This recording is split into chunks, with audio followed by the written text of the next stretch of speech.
ఆలోచిస్తూ ఇతర రాష్ట్రాల వాళ్ళు తెలంగాణ రైజింగ్ అనుకునే విధంగా కార్యక్రమాలను చేపట్టి వాటిని ముందుకు తీసుకెళ్తూ రెండవ సంవత్సరంలోకి మనం అడుగుపెట్టబోతున్నాం. ఈ రెండవ సంవత్సరంలోకి అడుగుపెట్టే సందర్భంగా తండాలలో, గూడాలలో, మారుమూల పల్లెల్లో, పట్టణ ప్రాంతంలోని బస్తీలలో ఉండే పేదవాళ్లకు ఆత్మగౌరవంతో బ్రతకడం అనేది ఒక కళ. ఈ కళను ఈనాడు కాదు, ఆనాడే శ్రీమతి ఇందిరమ్మ గుర్తించారు. అందుకే ఇందిరమ్మ రోటీ కప్డా ఔర్ మకాన్ ఈ నినాదంతో పేదరికాన్ని నిర్మూలించడం ద్వారా కూడు, గూడు, గుడ్డ ప్రతి వాళ్ళకు అందించాలన్న లక్ష్యంతో పాటు వ్యవసాయ భూమి ఆత్మగౌరవం, గ్రామంలో గుర్తింపు ప్రతి కుటుంబానికని గుర్తించి వ్యవసాయ సీలింగ్ యాక్ట్ తీసుకురావడం ద్వారా వేలాది ఎకరాల భూములు, దేశం మొత్తం కోట్లాది ఎకరాల భూములు, కొద్దిమంది గుప్పిట్లో బందీ అయిన భూములను అగ్రికల్చర్ సీలింగ్ యాక్ట్ తీసుకురావడం ద్వారా ఈ భూములన్నిటిని కూడా ప్రభుత్వం తీసుకొని ప్రధానంగా దళితులకు, గిరిజనులకు, బలహీన వర్గాలకు పంచిపెట్టడం ద్వారా వాళ్ళ ఆత్మగౌరవాన్ని పెంపొందించింది శ్రీమతి ఇందిరాగాంధీ గారు. దాదాపుగా 25 లక్షల ఎకరాలు దళితులకు, పేదవాళ్లకు, 10 లక్షల ఎకరాలు పోడు భూముల పట్టాలు గిరిజనులకు, 35 లక్షల ఎకరాల భూ పంపకాలు ఒక తెలంగాణ రాష్ట్రంలోనే చేపట్టి ఈరోజు ఏ గ్రామానికి వెళ్ళినా దళితుడి దగ్గర ఉన్న భూమిని ఒకసారి చూస్తే ఆ భూమి ప్రదాత వాళ్ళ తల్లిదండ్రులు, వాళ్ళ తాతల నుంచి వచ్చిన స్థిరాస్తి కాదు, ఇందిరమ్మ వాళ్ళకి ఇచ్చిన ఆస్తి. ఇందిరమ్మ వాళ్ళ తల్లిలాగా, వాళ్ళ కుటుంబ పెద్దలాగా ఆలోచన చేయడం ద్వారా, పెద్ద మనసు, ఉన్నతమైన నిర్ణయం చేయడం ద్వారా అగ్రికల్చర్ సీలింగ్ యాక్ట్ తీసుకొచ్చి కొద్దిమంది చేతుల్లో ఉన్న లక్షలాది ఎకరాల భూములను పేదలకు పంచిపెట్టి ఈరోజు భూమి మీద పేదలకు హక్కు కల్పించిన గొప్ప నాయకురాలు శ్రీమతి ఇందిరాగాంధీ గారు. అదేవిధంగా ఆత్మగౌరవంతో బ్రతకాలి అనుకున్నప్పుడు సొంత ఇల్లు ఉండాలి, ఆ కళ నెరవేరాలి. ఆ కళ నెరవేరాలి అంటే మొదట ఇంటి పట్ట, ఇంటి స్థలం ఉండాలి. అందుకే ఏ ఊర్లో అయినా గుడి లేని ఊరు ఉండొచ్చేమో కానీ ఇందిరమ్మ కాలనీ లేని ఊరు ఈ దేశంలోనే లేదు అని నేను గర్వంగా చెప్పగలను. ఎంత మారుమూల ప్రాంతానికి వెళ్ళినా, చిట్టడువుల్లో నివసించే ఆదివాసీలకు కూడా ఇందిరమ్మ కాలనీలను, ఇందిరమ్మ ఇళ్ల పట్టాలు ఇచ్చి వాళ్ళ ఆత్మ గౌరవాన్ని నిలబెట్టి వాళ్ళు సొంత ఇంటి కళను నెరవేర్చే విధంగా ఇండ్లు కట్టుకోవడానికి అన్ని రకాలుగా నాకు తెలిసి 10,000 రూపాయలతో మొదలుపెట్టి మొదట్లో 4 తాటాకులు, 10 వెదర్ బొంగులు, 4,000 రూపాయల నగదుతో మొదలైన ఇందిరమ్మ ఇల్లు కాలక్రమేణా రాజశేఖర రెడ్డి గారు వచ్చే వరకు 1,25,000కు పెరుగుకుంటూ వచ్చింది. ఈరోజు ప్రజాప్రభుత్వం కాంగ్రెస్ పార్టీ అధికారంలోకి వచ్చిన తర్వాత 5 లక్షల రూపాయలకు పెంచడం జరిగింది. ఎందుకంటే ఈరోజు పెరిగిన ధరలు పేదవాడి అవసరాలను దృష్టిలో పెట్టుకొని ప్రతి పేదవాడికి 5 లక్షల రూపాయలు ఉచితంగా ఇచ్చి వాళ్ళకి ఇండ్లు కట్టుకోవడానికి ప్రభుత్వం అండగా నిలబడాలన్న ఆలోచనతో ఈ పథకాన్ని తీసుకొచ్చినాం. ఇదే కాదు, గతంలో ఇందిరమ్మ ఇండ్లు కొన్ని లోన్ల ద్వారా పేదలకు ఇచ్చిన ఇండ్లు ఉన్నాయి. ఆ ఇళ్లకు కూడా వాళ్ళ లోన్లు ప్రభుత్వమే తీర్చి ఈరోజు 7,000 కుటుంబాలకు ఆ లోన్ల నుంచి కూడా విముక్తి కలిగే నిర్ణయం తీసుకున్నాం. వాళ్ళ సొంత ఇంటి కళ ఈరోజు వాళ్ళకు రుణ విముక్తి చేయడం ద్వారా ప్రభుత్వం ముందుకు సాగుతున్నది. అందుకే ఈరోజు గృహ నిర్మాణ శాఖ మంత్రివర్యులు పొంగులేటి శ్రీనివాసరెడ్డి గారు ప్రజాపాలనలో గ్రామ సభల ద్వారా సేకరించిన అప్లికేషన్లను విశ్లేషించడమే కాకుండా అర్హులైన అందరి వివరాలను కేంద్ర ప్రభుత్వానికి అందించి కేంద్ర ప్రభుత్వం నుంచి రావాల్సిన నిధులను రాబట్టుకునే కార్యక్రమాన్ని చేపట్టడమే కాకుండా ఈ కార్యక్రమం లక్ష్యం ఎంత గొప్పదైనా అమలులో లోపాలు ఉంటే పూర్తిగా ప్రభుత్వ విశ్వసనీయత దెబ్బతింటుంది, పేదవాళ్ళకు అన్యాయం జరుగుతుందన్న ఆలోచనతోటి ఒక గొప్ప లక్ష్యంతో ప్రజాపాలనలో వచ్చిన అప్లికేషన్లు పరిశీలించడమే కాకుండా సాంకేతిక నైపుణ్యాన్ని ఆర్టిఫిషియల్ ఇంటెలిజెన్స్ను జోడించి ఏ ఒక్క ఇల్లు కూడా అనర్హులకు అందకూడదు, అర్హులైన వాళ్ళకే ఇల్లు చెందాలి అన్న ఆలోచనతోని నూతనంగా ఒక యాప్ తీసుకొచ్చి ఆర్టిఫిషియల్ ఇంటెలిజెన్స్ ద్వారా ప్రతి స్థాయిలో, పునాది స్థాయిలో, గోడల స్థాయిలో,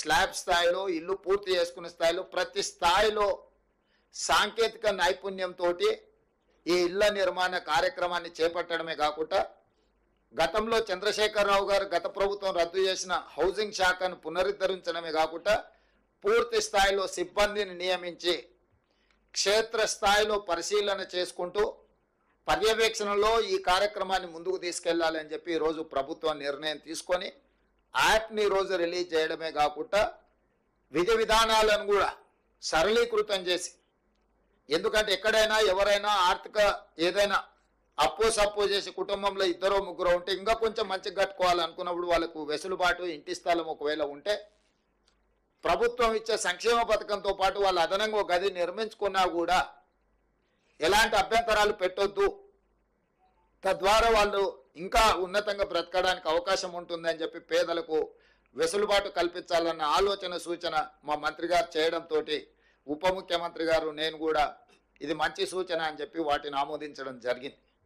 లేకపోతే ఈ నిబంధనలు పెడితే కింది స్థాయిలో తప్పిదం జరగడానికి కూడా కొంత అవకాశం ఉంటుంది. సో తప్పిదాలు జరగకుండా ఉండడానికి పేదలకు ఏది మేలు జరుగుతుందో పేదలకు న్యాయం చేయడానికి అవసరమైన అన్ని నిర్ణయాలు పారదర్శకంగా తీసుకోవాలనేది మా ప్రభుత్వం యొక్క ఆలోచన.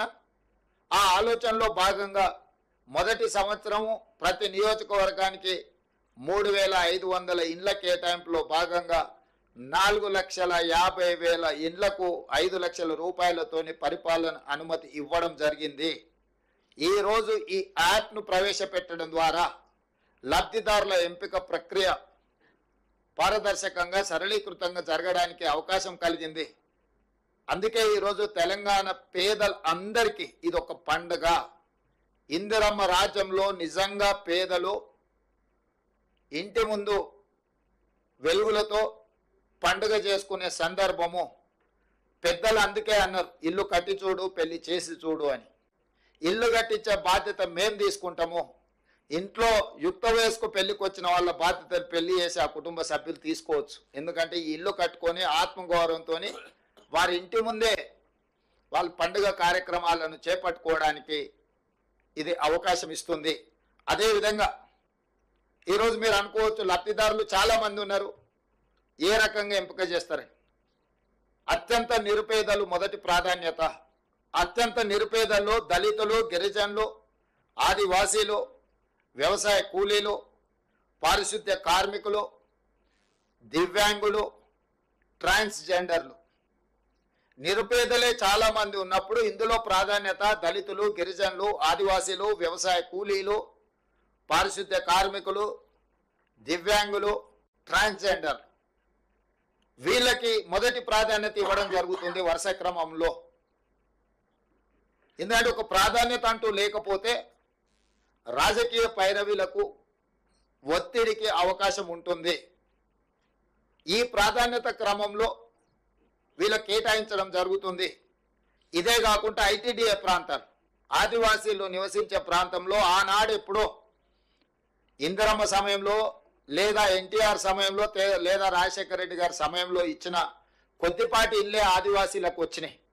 నేను ఆదిలాబాద్ ప్రాంతంలో గూడాలకు నేను వెళ్ళొచ్చిన. ఆదివాసీ గూడాల్లో నేను స్వయంగా పరిశీలించిన. మా పట్టి విక్రమార్క గారు ఆదిలాబాద్ నుంచి ఖమ్మం వరకు పాదయాత్ర చేసినప్పుడు ఆదివాసీలు వచ్చి నిజమైన అర్హులము, ఇందిరమ్మ రాజ్యంలో లబ్ధి పొందాల్సింది మేము, అడవులలో ఆది మానవులలాగా ఇంకా ఎంతకాలం బ్రతకాలి, మా పట్ల మీరు కనికరం చూపించాలి, ఇందిరమ్మ ఉంటే మాకు బాధ తప్పేది, కానీ ఇందిరమ్మ వారసులుగా ఈరోజు మీరు పరిపాలనలోకి వస్తామంటున్నారు. మీరు మీ బాధ్యత నెరవేర్చండి అని చెప్పి ఆదివాసీ సంఘాలకు సంబంధించిన వాళ్ళు మాకు గుర్తు చేయడం జరిగింది. అందుకే ఈ వేదిక మీద నుంచి ఐటీడీఏ ప్రాంతాలకు ఈ కోటాలతో సంబంధం లేకుండా అక్కడ ఉండే జనాభా ప్రాతిపదికన అదనంగా కొన్ని వేల ఇండ్లు మంజూరు చేయాలని మేము ఈరోజు అనుకున్నాం. ఐటీడీఏ ప్రాంతాలను ప్రత్యేకంగా మేము పరిశీలిస్తాము, వాటిని ప్రత్యేకంగా తీసుకుంటాము. ఏంటంటే నిజమైన లబ్ధిదారులు తెలంగాణ మూల పురుషులు, ఈ ప్రాంత మట్టి మనుషులు వాళ్ళే. ప్రభుత్వ సంక్షేమ పథకం వాళ్ళకి చేరినప్పుడే మా లక్ష్యం నెరవేరినట్టు. అందుకే ఈరోజు సీతక్క గారు పదే నా దృష్టికి ఈ ఆదివాసులకు సంబంధించి ప్రత్యేకంగా ఇండ్లు ఇవ్వాలి అని చెప్పి వారు విజ్ఞప్తి చేయడం జరిగింది. అందుకే ఈరోజు మా మంత్రివర్గ సహచరుల అనుమతితోని ఆదివాసీలకు ప్రత్యేక కోట, ప్రతి నియోజకవర్గానికి 3500 ఇండ్ల కోట కాకుండా అదనంగా ఆదివాసీ ప్రాంతాలు, ఐటీడీఏ ప్రాంతాలు ఏవైతే ఉన్నాయో ఆయా ప్రాంతాల జనాభాను దృష్టిలో పెట్టుకొని వాళ్ళ కోసం ఒక ప్రత్యేక ప్యాకేజ్ కేటాయించడం ద్వారా, ఫర్ ఎగ్జాంపుల్ అచ్చంపేటలో చెంచులు ఉన్నారు, నల్లమల్ల అడవుల్లో ఉండే చెంచులను ఏ రోజు వాళ్ళకు న్యాయం చేద్దామన్న ఆలోచన గత 10 సంవత్సరాలు చంద్రశేఖరరావు గారి ప్రభుత్వం చేయలే. వాళ్ళని మనుషులలాగా గుర్తించడానికి కూడా ఆ ప్రభుత్వం ముందుకు రాలే. మరి అలాంటి వాళ్లకు న్యాయం చేయాలి, అలాంటి వాళ్లకు ఇందిరమ్మ రాజ్యంలో మేలు జరగాలి అన్న ఆలోచనతోటి గోండులు ఆదివాసులు ఆదిలాబాద్ జిల్లాలో మీకు తెలుసు ఇంద్రవెల్లి కాల్పుల్లో చనిపోయిన కుటుంబాలకు నేనే స్వయంగా అక్కడికి వెళ్ళి వాళ్ళకందరికీ ఇందిరమ్మ ఇళ్ళ పట్టాలు ఇచ్చి వాళ్ళకు నిధులు ఇచ్చినము. ప్రత్యేకంగా వాళ్ళ గూడాలను అభివృద్ధి చేయడానికి ఆ రోజు మాట ఇచ్చొచ్చినము.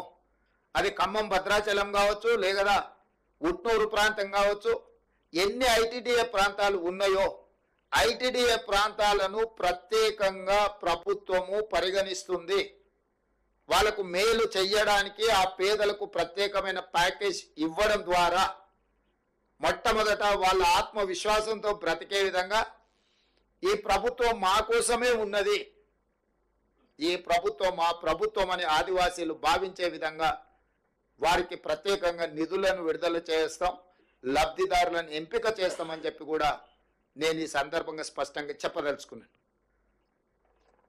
పొంగులేటి శ్రీనివాసరెడ్డి గారు చెప్పినట్టు 10 సంవత్సరాలు 2004 నుంచి 2014 వరకు డాక్టర్ వైఎస్ రాజశేఖర రెడ్డి గారి నేతృత్వంలో 2 సార్లు శ్రీమతి సోనియా గాంధీ గారి నాయకత్వంలో ఇక్కడ ప్రభుత్వాలు ఏర్పడ్డాయి. 10 సంవత్సరాలు చంద్రశేఖరరావు గారు ముఖ్యమంత్రిగా కొనసాగినారు.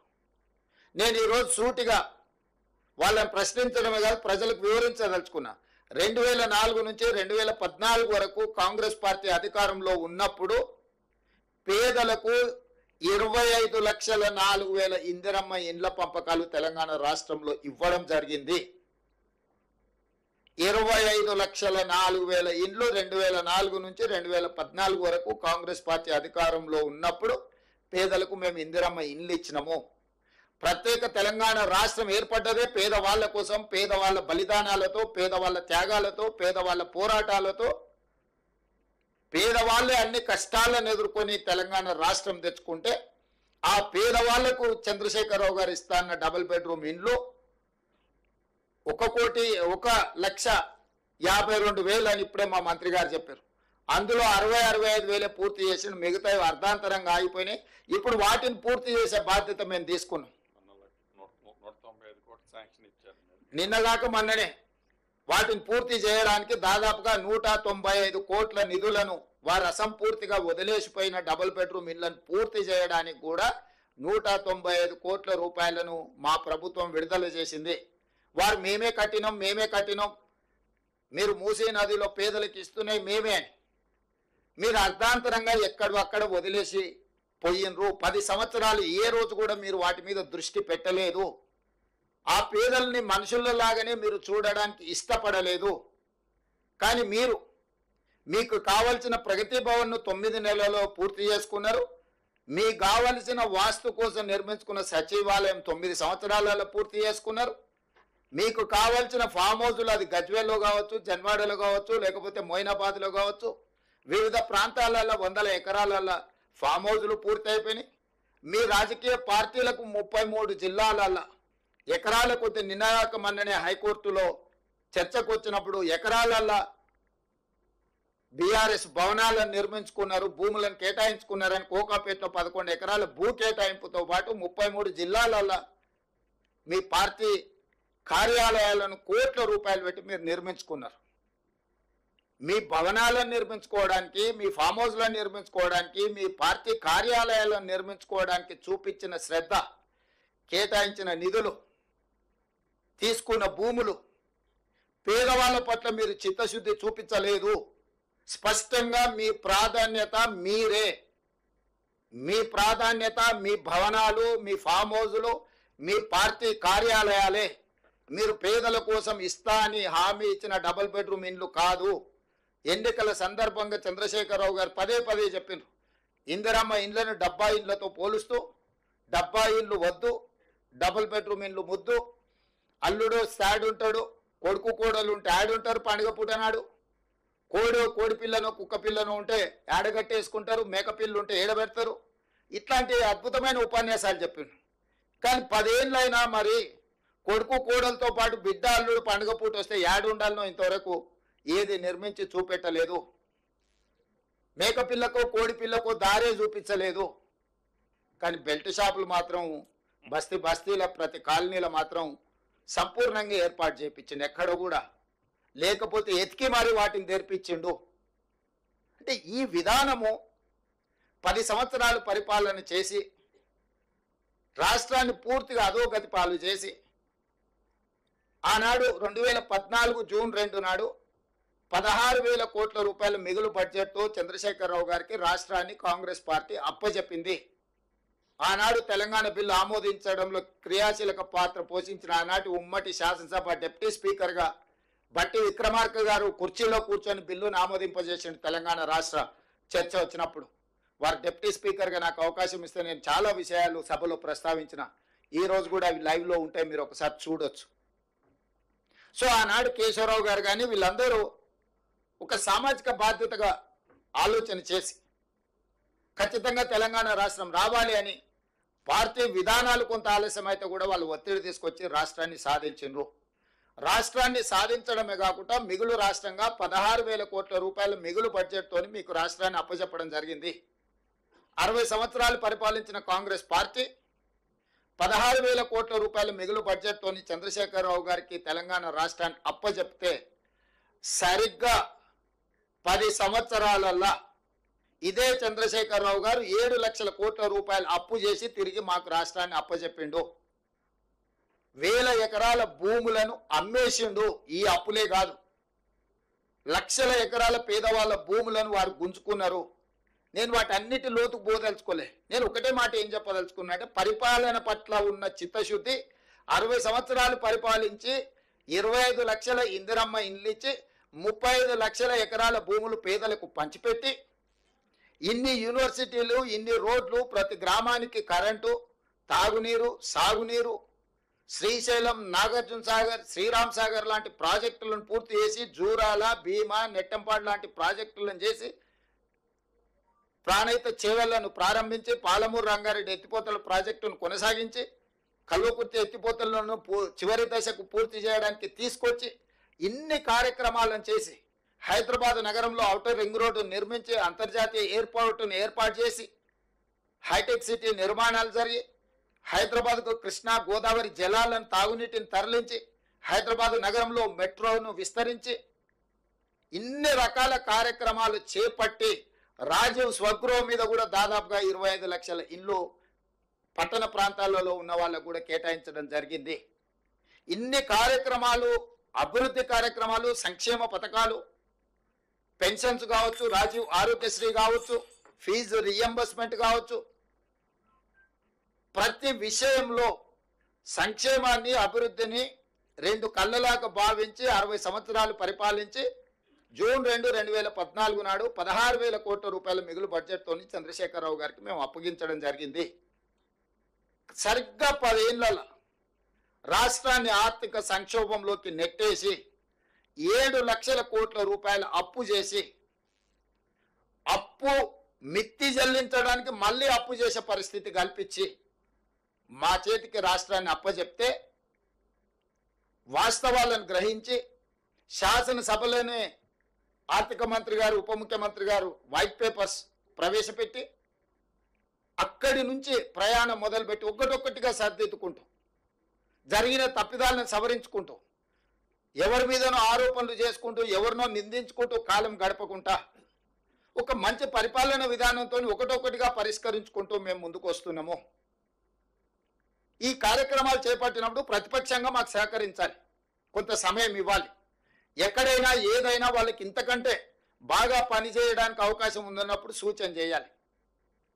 ప్రభుత్వానికి వచ్చి రిప్రజెంటేషన్స్ ఇవ్వాలి. గతంలో రాజశేఖర రెడ్డి గారికి, చంద్రబాబు నాయుడు గారికి కుదిరినా కుదరకపోయినా, చంద్రబాబు నాయుడు గారు ముఖ్యమంత్రిగా ఉన్నప్పుడు రాజశేఖర రెడ్డి గారు ప్రజల తరఫున రిప్రజెంటేషన్స్ ముఖ్యమంత్రి గారికి వెళ్ళి ఇచ్చి విషయాలు చర్చించేవాడు.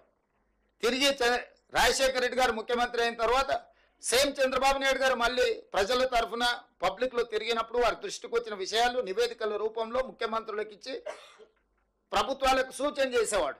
లేదు, ఇగో ఇందులో మీరు అమలు చేస్తున్న సంక్షేమ పథకంలో ఇగో ఇక్కడ కొంత ప్రజలకు కష్టమవుతుంది, దీన్ని సవరించుకోండి అని చెప్పేవాళ్ళు. వాళ్ళు సవరించుకునేవాళ్ళు. ఒక మంచి సాంప్రదాయం ఉండే ఉమ్మడి రాష్ట్రంలో కూడా తెలంగాణ ఉద్యమం అంత జరిగిన హరీష్ రావు గారు 2008 ఉప ఎన్నికలు జరిగిన తర్వాత రాజశేఖర రెడ్డి గారిని కలిసిండు.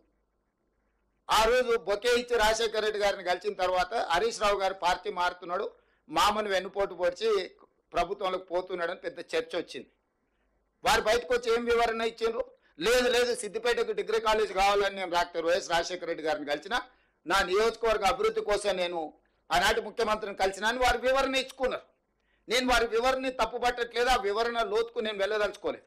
అంటే అంత తెలంగాణ ఉద్యమం ఉవ్వెత్తున జరుగుతున్నప్పుడు తెలంగాణ ఏర్పాటుకు ప్రతిబంధకంగా రాజశేఖర రెడ్డి గారు ఉన్నారని చంద్రశేఖరరావు గారు ఆరోపించిన ముఖ్యమంత్రి దగ్గరికి హరీష్ రావు గారు స్వయం వెళ్ళి నియోజకవర్గ అభివృద్ధి కోసము నిధులు కావాలి అని రిప్రజెంట్ చేయగలిగిన ఒక సాంప్రదాయం ఆనాడు ఉండే, భావోద్వేగాలు ఉన్న నియోజకవర్గాల అభివృద్ధికి శాసనసభ్యులు వెళ్ళి ప్రభుత్వాన్ని కలిసి నిధులు తీసుకెళ్లే సాంప్రదాయం ఉండే. నేను 2007 నుంచి 2009 కానీ 2009 నుంచి 2014 కానీ 7 సంవత్సరాలు నేను ప్రతిపక్షంలో ఉన్న. ఇవాళ కొడంగల్కి వెళ్ళి చూడండి, ఆనాడు నేను ప్రతిపక్షంలో ఉన్న. నారాయణపేట కొడంగల్ లిఫ్ట్ ఇరిగేషన్ నుంచి మొదలు పెడితే కొడంగల్కు వందలాది కోట్ల రూపాయలు ఆ ప్రభుత్వంలో నేను నిధులు తీసుకెళ్ళిన అభివృద్ధి కోసం. ఆ రోజు మేము అందరం మంత్రులను కలిసేది, సభలో మేము చర్చించేది, ప్రజల సమస్యలు మేము ప్రత్యక్షంగా వెళ్ళి వారికి విన్నవించి వారి నుంచి నిధులను రాబట్టుకునేది. ఒక సాంప్రదాయం పాటించినాం మేము. 10 సంవత్సరాలు మీరు అనుమతి ఇవ్వలే, 10 సంవత్సరాలు మాకెవరు కలవలే, 10 సంవత్సరాలు సచివాలయానికి రాలేదు, 10 సంవత్సరాలు పూర్తిగా 60 సంవత్సరాలు కాంగ్రెస్ పార్టీ ప్రాక్టీసెస్ ద్వారా ఏర్పాటు చేసిన సాంప్రదాయాలను అన్నిటిని కూడా వారు దెబ్బతీసి అసలు పాలకపక్షం ప్రతిపక్షం అంటేనే శత్రుపక్షాలు అన్నట్టుగా అసలు కలుసుకోవడానికి వీళ్ళేది. ఎదురుపడితే ఇండియా పాకిస్తాన్ సరిహద్దులో ఇరువైపులా సైనికులు ఎదురుపడితే కాల్పులు జరిగిన సంఘటనలు, లేకపోతే ఈరోజు చైనా ఇండియా సరిహద్దులో వైరిపక్షాలు సైనికులు ఎదురుపడితే ఎదురు కాల్పులు జరిగిన అట్లాంటి వాతావరణం ఎందుకు చంద్రశేఖరరావు గారు సృష్టించిండ్రు? 10 సంవత్సరాలు మీరు ఏం చేసిండ్రని మేము అడుగుతలేము. ఎందుకంటే మీరు చేసిన అన్నిటిని ప్రజలు గమనించి మీకు ఇవ్వాల్సిన స్థానాన్ని ప్రజలు ఇచ్చారు. అసెంబ్లీలో అధికారం తీశారు, పార్లమెంట్లో గుండుసూర్ని ఇచ్చారు. ఇప్పుడు ఏం జరుగుతుందో మీరు చూస్తున్నారు. ఇప్పటికైనా మీలో మానసిక పరివర్తన రావాలి కదా, మీ ఆలోచన విధానంలో మార్పు రావాలి కదా. ఒక ప్రధాన ప్రతిపక్ష రాజకీయ పార్టీగా మీ విధానం ఏంది, మీ ఆలోచన ఏంది? అంటే ఈ ప్రభుత్వమే నడవద్దా? ప్రజల సంక్షేమం చేపట్టొద్దా? ఈ రాష్ట్రం అభివృద్ధి పదం వైపు తీసుకెళ్లాల్సిన అవసరం లేదా? రైజింగ్ తెలంగాణ రైజింగ్ అనే పదాన్ని మనం ముందుకు తీసుకెళ్లాల్సిన అవసరం లేదా? మీకు బాధ్యత లేదా? ప్రభుత్వం అంటే కేవలం 65 మంది కాంగ్రెస్ పార్టీ శాసనసభ్యులేనా? ప్రభుత్వం అంటే 119 మంది శాసనసభ్యులు కలిస్తేనే ప్రభుత్వము. ఒకరొకరికి ఒక్కొక్క బాధ్యత ఇచ్చిండ్రు. విధానపరమైన నిర్ణయాలు చేసే బాధ్యత మాకు ఇచ్చిండ్రు. దాన్ని విశ్లేషించడం ద్వారా సలహాలు సూచనలు ఇవ్వాల్సిన ప్రధాన ప్రతిపక్ష పాత్ర మీకు ఇచ్చిండ్రు. మీతో పాటు బీజేపీ, ఎంఐఎం, సిపిఐ ప్రతిపక్షాలను విషయాలను ప్రస్తావించడానికి సభలో అందరికీ ప్రాతినిధ్యం ఇచ్చిండ్రు తెలంగాణ ప్రజలు. మన పాత్రలను మనం అందరం పోషిస్తేనే శాసనసభలో స్పీకర్కి right hand side treasury benches అంటే పాలకపక్షం ఉంటుంది, లెఫ్ట్ హ్యాండ్ సైడ్ ప్రతిపక్షం ఉంటుంది. These two are equal, these two are two eyes for speaker. పాలకపక్షంలో ముఖ్యమంత్రి గారికి ఎంత ప్రాధాన్యత ఉంటుందో ప్రతిపక్ష నాయకుడు కూడా అంతే ప్రాధాన్యత ఉంటుంది. అందుకే రైట్ హ్యాండ్ సైడ్ పాలకపక్షం కూర్చుంటే లెఫ్ట్ హ్యాండ్ సైడ్ ప్రతిపక్షం కూర్చుంటారు. ఎప్పుడు అడిగినా మైక్ ఇచ్చే సాంప్రదాయం ఉన్నది పాలకపక్షానికి ప్రతిపక్షానికి. ఆ ప్రతిపక్ష ప్రధాన నాయకుడిగా మీరు సభకే రారు. దీన్ని ఏ విధంగా చూడాలి, ఏ విధంగా అర్థం చేసుకోవాలి తెలంగాణ సమాజం? ఆ కుర్చీ ఖాళీగా ఉండడం తెలంగాణకు మంచిదా? ఇప్పుడు మీ అనుభవాన్ని, మీ చతురతను ఉపయోగించి పాలకపక్షాన్ని ఇరుకున పెట్టండి. చంద్రశేఖరరావు గారు మీరు వచ్చి ఇరుకున పెట్టడమే కాదు, సూచన చేయండి. మేమంతా యంగ్స్టర్స్, మీ రోజు ఉన్న మంత్రివర్గంలో తుమ్మల గారు, జూపల్లి గారు సీనియర్స్ ఉండొచ్చు, కానీ బట్టి గారైనా, నేనైనా, శ్రీనివాస్ రెడ్డి అయినా, పొన్నం గారైనా మిత్రుడు, మేము అప్కమింగ్ ప్రజాప్రతినిధులము. మాకు ఈరోజు ఒక గొప్ప అవకాశం వచ్చింది. మీకంటే సీనియర్లు ఒకరిద్దరే మంత్రివర్గంలో ఉన్నారు, తుమ్మల నాగేశ్వరరావు గారు లాంటి వాళ్ళు. మీరు నిజంగానే మీ కేంద్ర మంత్రిగా, రాష్ట్ర మంత్రిగా, కేంద్ర మంత్రిగా, ముఖ్యమంత్రిగా, ఉద్యమకారుడుగా మీకు ఎంతో అనుభవం ఉందని మీరు చెప్తున్నారు కదా. అనుభవాన్ని ప్రజల కోసం ఉపయోగించండి. ప్రతిపక్ష బాధ్యత మీరు నెరవేర్చండి. పాలక పక్షానికి సూచన చేయండి. పాలక పక్షాన్ని ప్రశ్నించండి. ఇది నిర్దిష్టంగా ఇది అంశము, ఈ అంశంలో మీరు చేసిన నిర్ణయం ఇది, ఈ నిర్ణయం సహేతుకంగా లేదు, దీన్ని సవరించడం ద్వారా పేదలకు మేలు జరుగుతుంది అని మీరు నిర్దిష్టమైన సూచన మీరు చేయండి చంద్రశేఖరరావు గారు. మాకేమి బేసజాలు లేవు. వయసులో అనుభవంలో మీరు పెద్దోళ్ళు అనుకుంటున్నారు. ఆ పెద్దరికాన్ని మీరు నిలబెట్టుకోండి అని మేము అంటున్నాము. మీరు ఎలాంటి సూచనలు చేయకుండా ఏం చేసినా అడ్డుకుంటామనే విధానము ఇది తెలంగాణకు మంచిదా? మీరు ఒక్కసారి ఆలోచన చెయ్యండి. నేను చంద్రశేఖరరావు గారికి సూటిగా సూచన చేస్తున్నా. మీ పిల్లలు ఒకవేళ తెలియక అల్లర్చిల్లరుగా ఏదైనా వ్యవహారాలు చేస్తే పెద్ద మనిషిగా మీరు వాళ్ళకి చెప్పాలి కదా, కుటుంబ పెద్దగా, పార్టీ అధ్యక్షుడిగా. ఇది మంచి పద్ధతి కాదు, 10 ఏళ్ళు మనం నడిపినాం, ఇవన్నీ వ్యవహారాలు పెండింగ్ ఉన్నాయి, మనం చేయలేకపోయినాం, వాళ్ళు ఏదో ప్రయత్నం చేస్తున్నారు, కొంత సమయం ఇవ్వాలి.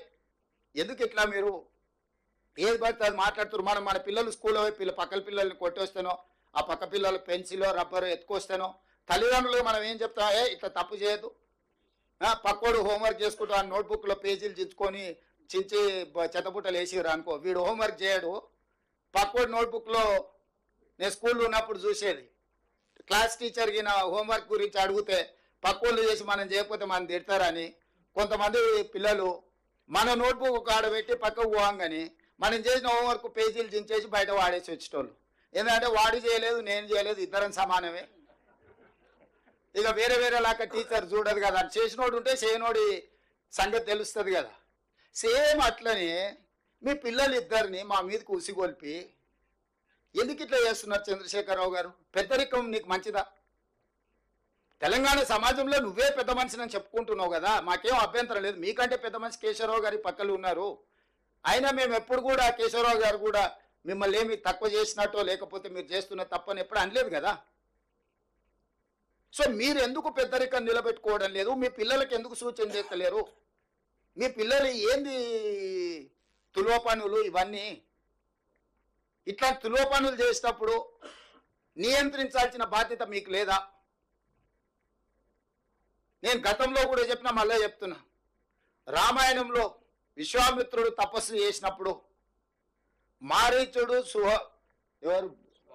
సుబాహుడు మారీచుడు సుబాహుడు అనే రాక్షసులు ఆ తపస్సును భగ్నం చేయాలని, అదేవిధంగా వాళ్ళు తయారు చేసిన అమృతాన్ని రాహు కేతు తాగేసేయాలని, అమృతం తాగితే ఎప్పటికీ బతుకుండొచ్చని, అట్లా పురాణాలలో రాక్షసులు ఉండేటోళ్ళు మారీచులు, సుబాహులు, రాహువు, కేతువు ఇట్లాంటి వాళ్ళని తయారు చేసి మా ప్రభుత్వానికి ఉసిగొల్పడము మీ పెద్దరికానికి మంచిదా? చంద్రశేఖరరావు గారు మీరు ఆలోచన చెయ్యండి.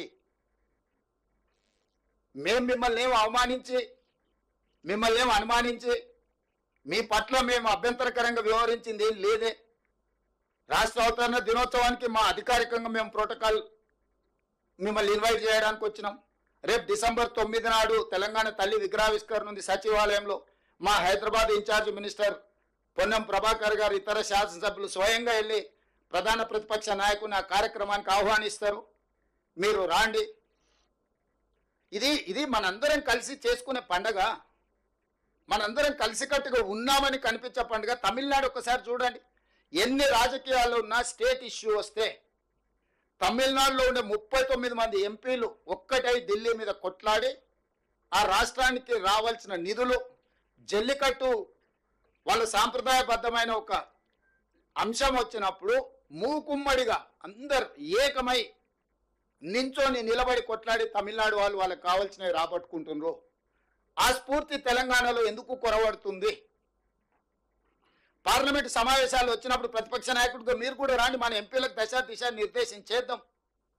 17 మంది లోక్సభ సభ్యులు, 7 మంది రాజ్యసభ సభ్యులు, 24 మంది సభ్యులకు మనం ఒక ఎజెండా ఇచ్చి కేంద్ర ప్రభుత్వంతో రాబట్టుకోవాల్సిన నిధుల కోసం ఒక మంచి సాంప్రదాయాన్ని నెలకొల్పుదాం. చంద్రశేఖరరావు గారు, మీకు మేము నచ్చినా నచ్చకపోయినా, మీరు ఇష్టపడ్డా ఇష్టపడకపోయినా, ఒకవేళ మీకు మనసులో బాధ దుఃఖం ఏదైనా ఉన్నా ప్రజలు ఒక తీర్పు ఇచ్చిండ్రు. ఈ ప్రజాస్వామ్యంలో ప్రజా తీర్పే గొప్పది. నిజాం మాత్రం ఇష్టపడి రాజ్యాన్ని భారత ప్రభుత్వానికి పండిత్ జవహర్లాల్ నెహ్రూ, వల్లభాయ్ పటేల్కి అప్పచెప్పిండా? నిజాం ఏమి ఇష్టపడలేదు కదా. ప్రజా తిరుగుబాటు వచ్చినప్పుడు, ప్రజలు స్వేచ్ఛ కోరుకున్నప్పుడు తప్పని పరిస్థితుల్లో తలవొగ్గవలసిన పరిస్థితులు నిజాం ప్రభువుకే తప్పలేదు. ప్రపంచంలోనే ఆగర్భ శ్రీమంతుడు నిజాం, అత్యంత శక్తివంతుడు. అలాంటి నిజామే ప్రజా ఉద్యమం వచ్చినప్పుడు, సాయుధ రైతాంగ పోరాటం జరిగినప్పుడు నిజాం ప్రభువు గారే తల వంచి భారత ప్రభుత్వానికి తన రాజ్యాన్ని అప్పగించిన పరిస్థితి మనం కళ్ళతో చూసినాం. అదేం ఎప్పుడో జరిగింది కాదు. అట్లాంటిది తెలంగాణ రాష్ట్రంలో కూడా ప్రజలు ఒక తీర్పు ఇచ్చిండ్రు. ఆ తీర్పును మీరు గౌరవించాలి కదా. 5 సంవత్సరాల కోసం ఎన్నుకున్న ప్రభుత్వము 6 నెలలు, మొదటి 6 నెలలు పార్లమెంట్ ఎన్నికల ఎలక్షన్ కోడే కదా. పెళ్ళైన అల్లుడికి ఆషాఢ మాసం అడ్డం వస్తే అత్తగారింటికి పోగలుగుతాడే? కొత్త అల్లుడు, మీరు అందరూ కొత్త అల్లుల్లో ఈ సమస్య ఎదుర్కొనే ఉంటారు కదా. కొత్తగా పెళ్ళైన అల్లుడు వాళ్ళు ఎంత కట్న కానుకలు ఇచ్చి పెళ్లి చేసినా ఆషాఢ మాసంలో అత్తగారింటికి పోలేని పరిస్థితి. అట్లనే మొదటి 6 నెలలు ఎలక్షన్ కోడ్ వల్ల నేను మా బట్టన్న సచివాలయానికి రానేలేదు. ఎన్నికల కోడ్తో పరిపాలన మీద మేము దృష్టి పెట్టడానికి లేకుండా పోయింది, అధికారులను పిలిచి సమీక్షించడానికి వీళ్ళు లేకుండా పోయింది. ఈ 5 నెలలే కదా మేము పరిపాలనలో కుదురుకొని నిర్ణయాలు తీసుకొని పరిపాలన గాడిలో పెట్టి ముందుకు తీసుకెళ్తున్నాం కదా. ఈ మాత్రం కూడా చంద్రశేఖరరావు గారికి అవగాహన లేదా? హరీష్కు, కేటీఆర్కు లేకపోవచ్చు. ఎందుకంటే వాళ్ళకు చిన్నపిల్లల మనస్తత్వం, అవతల దగ్గర మంచి ఆటబొమ్మ ఉంటే మన దగ్గర లేదంటే దాన్ని ఇరగొట్టాలన్న ఆలోచన పిల్లలలో ఒక చిన్న తెలియని సాడిస్టిక్ ప్లెజర్ ఉంటుంది. మీరు పార్కులలో పోయి చూస్తే తెలుస్తుంది, లేకపోతే స్కూల్లో పిల్లల దగ్గర మన పక్కోడి దగ్గర మంచి ఆటబొమ్మ ఉంటే వీడు దాన్ని గుంజుకోనికి ట్రై చేస్తాడు, వాడు ఇవ్వకపోతే వీడు దాన్ని పలగొట్టి వెళ్ళిపోతాడు. ఎందుకంటే నా దగ్గర లేదు వాళ్ళ దగ్గర ఎందుకు ఉండాలని. హరీష్కు, కేటీఆర్ గారికి సాడిస్టిక్ ప్లెజర్ ఉండొచ్చు. మాకు లేని అధికారం వీళ్ళ దగ్గర ఎందుకు ఉండాలి, బట్టి గారి దగ్గర ఎందుకు ఉండాలి, రేవంత్ రెడ్డి దగ్గర ఎందుకు ఉండాలి, పొంగులేటి శ్రీనివాస్ రెడ్డి దగ్గర ఎందుకు ఉండాలి? ఉండొద్దు. దాన్ని ఎట్లో గట్లా ఇరగొడదామో పలగొడదామో అని వారికి ఆలోచన ఉండొచ్చు. ఎందుకంటే అట్లాంటి దుందుడుకు స్వభావం ఒక వయసులో ఉంటుంది. కానీ అన్ని అనుభవాలు ఉన్న చంద్రశేఖరరావు గారు వాళ్ళను పిలిచి కూర్చోబెట్టి తప్పు అని చెప్పాలి కదా. మీరు అందరు తల్లిదండ్రులు మీ పిల్లలు పడిపోయి తప్పు చేస్తే మీరు టీచర్ పిలిచి మీ పిల్లవాడు ఇట్లా చేస్తుండే మీరు మీ పిల్లలకి మీరు మంచి చెప్పుకుంటలేరా? నేను నా మనవాడికి చెప్తుంటా, స్కూల్లో పోయి ఏదన్నా ఇట్లా అట్లా చేస్తే అట్లా చేయద్దా, తప్పు నాన్న. సమాజంలో మనం మంచిగా ఉండాలి, మనం ఇతరులకు కష్టం నష్టం కలిగించే చేద్దాం నేను నా మనవాడికి చెప్తున్నా. మీరు మీ పిల్లలకి చెప్పాలి కదా చంద్రశేఖరరావు గారు అని నేను అడుగుతున్నా. ఎటమటంగా వ్యవహరిస్తే ఇది వారికి క్షేమం కాదు, రాష్ట్రానికి కూడా మంచిది కాదు. ఎటమటంగా వ్యవహరించినప్పుడు చట్టం తన పని తాను చేసుకుంటూ పోతుంది. ఎవరు చట్టానికి అతీతులు గారు. డాక్టర్ బాబాసాహెబ్ అంబేద్కర్ పేదవాడి నుంచి ప్రధానమంత్రి వరకు ఒకే ఓటు హక్కు ఇచ్చి, ఒకే రకమైన చట్టాన్ని ఇచ్చి, ఒకే రకంగా అందరినీ దేశంలో ఉండే ప్రతి పౌరుడు సమానము అని వారు రాజ్యాంగం రాసిపోయినరు.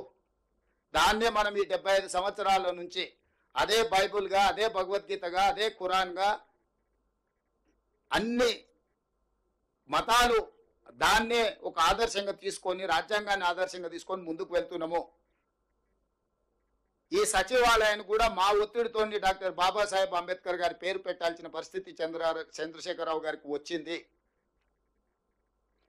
అక్కడ కూర్చొని నేను చెప్తున్నా, ఈ తెలంగాణ రాష్ట్రము 29 రాష్ట్రాలలో ఒక మంచి సాంప్రదాయాలు ఉన్న రాష్ట్రంగా తీర్చిదిద్దుదాము. మా ప్రభుత్వము మిమ్మల్ని గౌరవిస్తుంది, ప్రతిపక్ష నాయకుడిగా గుర్తిస్తుంది. మీరు మీ బాధ్యత నెరవేర్చండి. ఒకవేళ మీకు ఏదన్నా మమ్మల్ని కుర్చీలలో చూడడం మీరు నామోషిగా ఒకవేళ మీరు ఫీల్ అయితే కొంతకాలం మమ్మల్ని స్వేచ్ఛగా పనిచేయనియండి. ప్రతిరోజు మీరు చేసే తప్పులను, ఈ తప్పులను సరిదిద్దడం పక్కన పెడితే ఆ అప్పులను మోయడానికి నడువొంగిపోతుంది. రాష్ట్రం మొత్తం ప్రజల ఉద్యోగస్తులకు 6,500 కోట్లు జీతభత్యాలు ఇస్తే ఆయన చేసిన అప్పులకు అసలుకు మిత్తికి 6,500 కోట్లు ప్రతి నెల కట్టాల్సి వస్తుంది.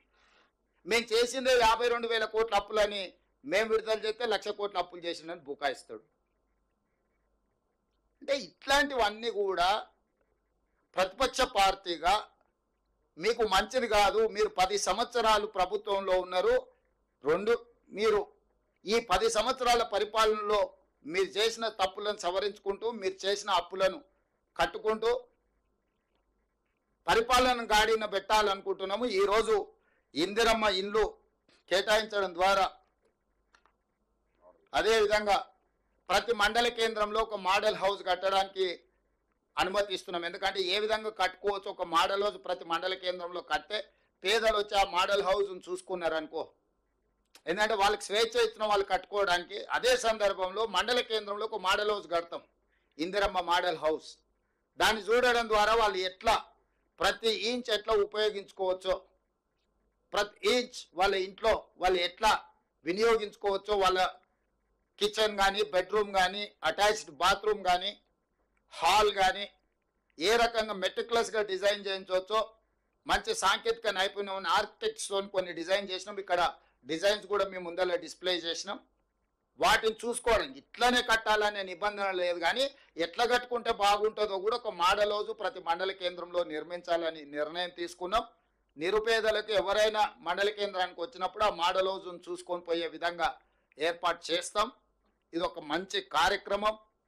మిడ్మానేరు ప్రాంతానికి కేసీఆర్ గారు అల్లుడు. సిరిసిల్ల రాజన్న వేములవాడ పోయినప్పుడు మాట ఇచ్చిండు, మీ 30 గ్రామాల అల్లుడే ముఖ్యమంత్రి అయ్యిండు, మీకు ఇస్తున్నాం ఇండ్లు అని. ఇవ్వలే, కానీ నేను ఇచ్చిన 5,000 ఇండ్లు మన పోయి. అంటే వారు చెయ్యలేని విషయాలను మేము పరిష్కరిస్తున్నాము. మేమేం గొప్పగా కూడా చెప్పుకుంటలేము, బాధ్యత అనుకుంటున్నాం. గొప్పల కోసం చెప్పడం లేదు. బాధ్యతను మేము ఏ విధంగా నిర్వహిస్తున్నామో మీకు అందరికీ వివరిస్తున్నాము. మా బాధ్యతను మమ్మల్ని నెరవేర్చనియండి. మొదటి సంవత్సరం ఉత్సవాలలో మీరు పాల్గొనండి. వారికి ఈ వేదిక మీద నుంచే పొన్నం ప్రభాకర్ గారికి సూచన చేస్తున్న ప్రోటోకాల్ ఆఫీసర్స్ కూడా కల్వకుంట్ల చంద్రశేఖరరావు గారు సమయం తీసుకొని, ప్రధాన ప్రతిపక్ష నాయకుడు, అదేవిధంగా భారతీయ జనతా పార్టీ అధ్యక్షుడు, కేంద్ర మంత్రి కిషన్ రెడ్డి గారికి, బండి సంజయ్ గారికి ప్రత్యేకంగా పొన్నం ప్రభాకర్ గారే ప్రోటోకాల్ ఇన్ఛార్జ్ కింద మినిస్టర్గా వారు వెళ్ళి వారికి ప్రత్యేకంగా ఆహ్వాన లేఖలు అందించి ఈ కార్యక్రమంలో పాల్గొని, ఎందుకంటే ఈ పండుగ అందరి పండుగ. ఇది ఒక కాంగ్రెస్ పార్టీతో ఇంకోరిదో కాదు. ఈ ప్రభుత్వం అందరిది, ఈ సంక్షేమం అందరిది, ఈ రాష్ట్ర అభివృద్ధి అందరిది. ఇందులో అందరూ భాగస్వాములు కావాలి. అందరినీ భాగస్వాములు కావాలని నేను పిలుస్తున్న 7, 8, 9 తారీఖుల్లో ఈ సచివాలయ ప్రాంగణం, నెక్లెస్ రోడ్డు, బుద్ధ పూర్ణిమ ప్రాంతం, ఇదంతా కూడా కంప్లీట్గా తెలంగాణ సంబరాలు జరుగుతాయి. 3 రోజులు సాయంత్రం పూట ఒక కార్నివాల్, ఒక అద్భుతమైన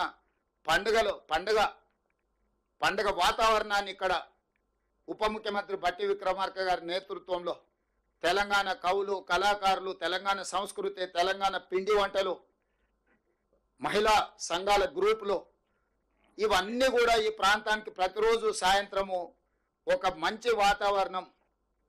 ఒక వనభోజనాలకు వెళ్ళినప్పుడు మనం ఎట్లాంటి వాతావరణం ఉంటుందో, ఒక బోనాల పండుగ, బతుకమ్మ పండుగ చేసుకున్నప్పుడు ఎట్లుంటుందో, దసరా పండుగకు జమ్మికి వెళ్తే ఏ విధంగా మన అందరం కలుసుకుంటామో అట్లాంటి వాతావరణం హైదరాబాదు నగరం నడిబొడ్డున సచివాలయం ముందల నక్లెస్ రోడ్లో 7, 8, 9 అద్భుతమైన సాంస్కృతిక సాంప్రదాయబద్ధమైన కార్యక్రమాలు సాయంత్రం పూట ఉంటాయి. అందరూ ఆహ్వానితులే. తెలంగాణ వాళ్ళే కాదు, ఇతర రాష్ట్రాలు ఇతర దేశాల వాళ్ళు కూడా మన సంస్కృతిని సాంప్రదాయాలను మన పిండి వంటల రుచులను చూడడానికి ఇక్కడికి రావచ్చు. ఒక గణేష్ నిమజ్జనం జరిగినప్పుడు ఇక్కడ ఎట్లాంటి వాతావరణం ఉంటుందో అట్లాంటి వాతావరణం ట్యాంక్ బండ్ మీద ఉండాలి అని మనందరం కలిసి పండుగ చేసుకోవాలని, ఈ పండుగ అందరిది, పండుగలో అందరూ పాల్గొనాలి, ఇంక్లూడింగ్ మీడియా మిత్రులు కూడా. మీరు కూడా మీ కుటుంబాలతో వచ్చి సాయంత్రం పూట కొంత సమయం కుటుంబానికి ఇవ్వండి. ఎప్పుడు ఉద్యోగం చేసుడు, స్క్రోలింగ్లు పెట్టుడు, బ్రేకింగ్ న్యూస్లు పెట్టుడు, ఈ టెన్షన్ నుంచి కొంత బయట పడండి. ఎప్పుడు టెన్షన్లు ఉంటే ఆరోగ్యం తొందరగా దెబ్బతింటుంది. వాళ్ళ కోసం కూడా ప్రత్యేకంగా కొంచెం ఏర్పాట్లు, ఒక ఏమంటారు, ఒక బాక్స్, అదే INPR ఒక సపరేట్ ఎంక్లోజర్ మీడియా మిత్రులకు కూడా సపరేట్గా పెట్టి వాళ్ళ కుటుంబాలు వచ్చినప్పుడు వాళ్ళ కుటుంబాలకు కొంత భోజనం, కొంత వాళ్ళ పిల్లలతో వచ్చి ఉండేటట్టు ఒక ఎంక్లోజర్ పెట్టి వాళ్ళ కోసం కూడా ఒక ప్రత్యేకమైన ఏర్పాట్లు. ఎందుకంటే తెలంగాణ ఉద్యమంలో వాళ్ళు చాలా చాలా క్రియాశీలక పాత్ర పోషించారు. కాబట్టి ఆ పాత్ర ఈరోజు మీకు నిజంగా ఆ పండుగ మీ కళ్ళల్లో చూడాలని మేము అనుకుంటున్నాం. తెలంగాణ రాష్ట్ర పండుగ, తెలంగాణ సంస్కృతి ఒక పండుగ, తెలంగాణ బ్రతికే ఒక పండుగ. దీంట్లో మీరందరూ భాగస్వాములు కావాలి. ఈ పండుగ సందర్భంలో ఒక మంచి వాతావరణం సృష్టించడానికి మీ వైపు నుంచి సహకారం ఉండాలి.